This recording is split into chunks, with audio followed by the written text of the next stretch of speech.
13 अप्रैल सन 1919। यह तारीख भारत के इतिहास का सबसे काला दिन था। इस दिन अमृतसर के जलियांवाले बाग में हजारों मासूम निहत्थे भारतीयों पर बड़ी ही बेरहमी के साथ गोलियां चलाकर उन्हें मौत की नींद सुला दिया गया था, जिसे हम सभी जलियांवाला बाग हत्याकांड या जलियांवाला बाग नरसंहार के नाम से भी जानते हैं। देश की इस आज़ादी की लड़ाई में हजारों भारतीय शहीद हो गए थे, जिनमें हिंदू, मुसलमान, सिख समेत सभी धर्मों और जातियों के लोग शामिल थे। ये बात तो हम सब ने पढ़ी है कि जनरल डायर के कहने पर ही गोरखा के जवानों को जलियांवाले बाग में गोलियां चलानी पड़ी थी। लेकिन आखिर इतनी बड़ी संख्या में लोग जलियांवाले बाग में इकट्ठा क्यों हुए थे? क्यों जनरल डायर ने बेगुनाह भारतीयों पर गोलियां चलाकर बर्बरता की हदें पार कर दी थी? और बाद में शहीद आजम ऊधम सिंह ने जनरल डायर को मारकर जलियांवाला बाग हत्याकांड का बदला भी लिया था। लेकिन जिस व्यक्ति को ऊधम सिंह ने मारा था, असल में तो वह व्यक्ति था ही नहीं जिसने जलियांवाले बाग में गोली चलाने का आदेश दिया था। तो फिर ऊधम सिंह ने किसे मौत के घाट उतारा था? जलियांवाला बाग से संबंधित और भी कई ऐसे रहस्य हैं जिसके बारे में आज भी देश की अधिकतर जनता अनजान है। तो आज की इस वीडियो में हम जलियांवाले बाग की पूरी घटना आपको बताएंगे और इससे जुड़े कई ऐसे सच और तथ्य आपके सामने पेश करेंगे जो आपने पहले कभी नहीं सुने होंगे। घटना की शुरुआत 10 अप्रैल को होती है, जब रोलेट एक्ट का उल्लंघन करने पर सैफुद्दीन किरजू और डॉक्टर सत्यपाल को ब्रिटिश अधिकारी द्वारा गिरफ्तार कर लेते हैं।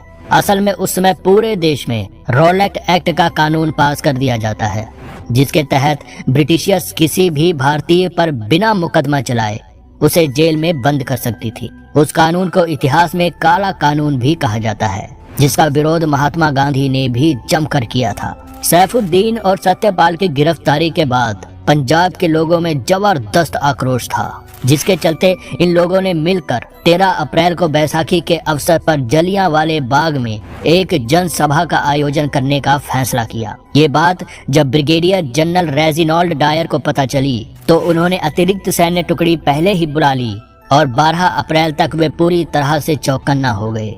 13 अप्रैल की सुबह सभी अपने परिवारों और दोस्तों से मिलकर बैसाखी का जश्न मना रहे थे। गोल्डन टेम्पल के दर्शन करने के बाद हजारों की संख्या में लोग जलियांवाले बाग में इकट्ठा हो गए। देखते ही देखते लगभग 25,000 लोगों की भीड़ इकट्ठा हो गई। इतने में ही जनरल डायर अपने जवानों के साथ वहां पहुंचते हैं। जलियांवाले बाग के अंदर और बाहर जाने का सिर्फ एक ही रास्ता होता है, जिसे जनरल डायर तोप लगाकर बंद कर देते हैं। इसके बाद बाग में घुसते ही वे सिर्फ एक ही शब्द बोलते हैं, फायर। जनरल के आदेश मिलते ही जवानों ने फायरिंग शुरू कर दी। 50 राइफल और 40 खुखरी के साथ जनरल डायर जलियांवाला बाग पहुंचा था, जिससे साफ था कि वह नरसंहार करने के उद्देश्य से ही वहां आया था। बर्बरता की सारी हदें लांघकर जनरल डायर ने जलियांवाले बाग में मौत का वो तांडव मचाया कि इस घटना से हर भारतीय आक्रोश और बदले की भावना से भर उठा। केवल 10 मिनट के अंदर ही जवानों ने 1650 राउंड फायरिंग की। लोगों को अपनी जान बचाने का मौका तक नहीं मिला। फायरिंग शुरू होते ही चारों तरफ अफरा तफरी मच गई। बच्चे, बूढ़े, महिलाएं, जवान, हर कोई चीख रहा था। हर कोई अपनी जान बचाने के लिए इधर उधर भाग रहा था। लेकिन जनरल डायर की ओर से कोई फायरिंग नहीं रुक रही थी। सिर्फ बंदूक में गोली लोड करने के दौरान ही फायरिंग रुकती थी। कुछ लोगों ने बाग में मौजूद कुएं में कूदकर अपनी जान बचानी चाहिए, तो वहीं कुछ लोगों ने दीवार फांदकर भाग निकलने की कोशिश की। लेकिन डायर के जवानों ने सभी को गोलियों से भून दिया। आज भी जलियांवाले बाग के उन दीवारों पर गोलियों के निशान है। जिस कुएं में लोग जान बचाने के लिए कूदे थे, उससे 120 लाशें बरामद की गई थी। वह कुआं इतने लोगों की लाशों से निकलते खून से पूरी तरह लाल हो गया था, जिसे आज खूनी कुआं के नाम से जाना जाता है। खूबसूरत बाग में हर जगह सिर्फ खून के धब्बे नजर आ रहे थे। 10 मिनट फायरिंग के बाद जनरल डायर हंसता हुआ वहां से बाहर निकला। अमृतसर की सड़कों पर जो भी भारतीय उसे नजर आया, उस पर भी गोलियां चलाकर उसे मार डाला गया और अपनी तोप के पीछे रस्सी बांधकर उसे घसीट कर ले गया। ब्रिटिश सरकार के आंकड़ों के मुताबिक इस नरसंहार में 379 लोगों की मौत हुई थी, लेकिन असल आंकड़ा इससे कहीं ज्यादा है। हजारों भारतीय इस नरसंहार में शहीद हो गए थे। इस घटना की सब जगह निंदा की जाने लगी। घटना की जांच सबसे पहले लेफ्टिनेंट माइकल और डवायर द्वारा की गई। जनरल डायर ने अपनी सफाई में कहा कि अगर वह गोलियां नहीं चलाता तो वहां मौजूद लोग उस पर हमला कर देते, जो मार्शल लॉ का उल्लंघन होता। उसने अपने कर्तव्य का पालन करते हुए ही गोली चलाने का आदेश दिया था। लेफ्टिनेंट डायर जनरल डायर के जवाब से संतुष्ट थे। ध्यान रखिए, यहाँ पर दोनों डायर अलग अलग हैं। इसके बाद लाहौर में हंटर कमीशन को जांच के आदेश दिए गए।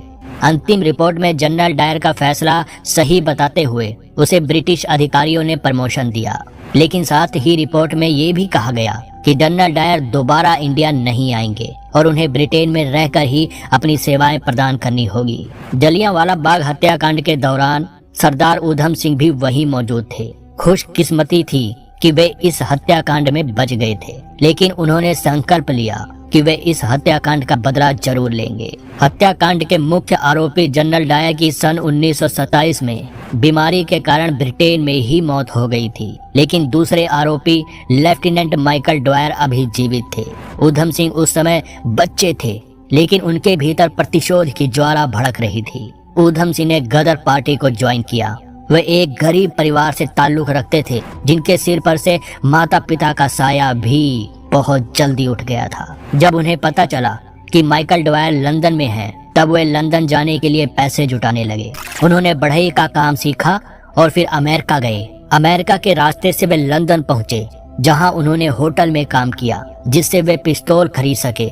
इन सब काम में ऊधम सिंह को 21 साल का वक्त लग गया। सन 1940 में लंदन के कैक्सटन हॉल में ईस्ट इंडिया एसोसिएशन और रॉयल सेंट्रल एशियन सोसाइटी की मीटिंग होनी थी, जिसमें माइकल और ड्वायर भी आए हुए थे। ऊधम सिंह एक पुस्तक के अंदर बंदूक की आकृति के पेज काट कर उसी में बंदूक छिपा कर ले गए थे, और जैसे ही माइकल ड्वायर स्टेज पर आए, ऊधम सिंह ने 3 गोलियां उन पर चला दी। इसके बाद वे वहां से भागे नहीं, बल्कि खुद को सरेंडर कर दिया। ऊधम सिंह ने कहा कि 21 साल बाद जलियांवाला बाग नरसंहार का बदला लिया है और उनका संकल्प पूरा हुआ। हालांकि इसके बाद 31 जुलाई 1940 को उन्हें फांसी दे दी गई। लेकिन यहाँ पर यह बात ध्यान में रखने वाली है कि दोनों जनरल डायर और लेफ्टिनेंट ड्वायर अलग अलग शख्स थे। दोनों का ही ताल्लुक जलियांवाला बाग हत्याकांड से था, इसलिए लोग उन्हें एक ही शख्स समझ लेते हैं। आज भी इतिहास के पन्नों में सरदार ऊधम सिंह का नाम स्वर्णिम अक्षरों से अंकित है। जलियांवाला बाग के सभी शहीदों और क्रांतिकारियों को हम शत शत नमन करते हैं। तो दोस्तों, ये थी जलियांवाला बाग हत्याकांड की पूरी सच्चाई। उम्मीद करते हैं आपको वीडियो पसंद आई होगी। इसी तरह की रोचक वीडियोस देखते रहने के लिए हमारे चैनल को सब्सक्राइब करें और बेल आइकन पर क्लिक कर दें। आज के लिए इतना ही। आपसे फिर मिलेंगे एक नई वीडियो और ढेर सारी रोचक जानकारियों के साथ।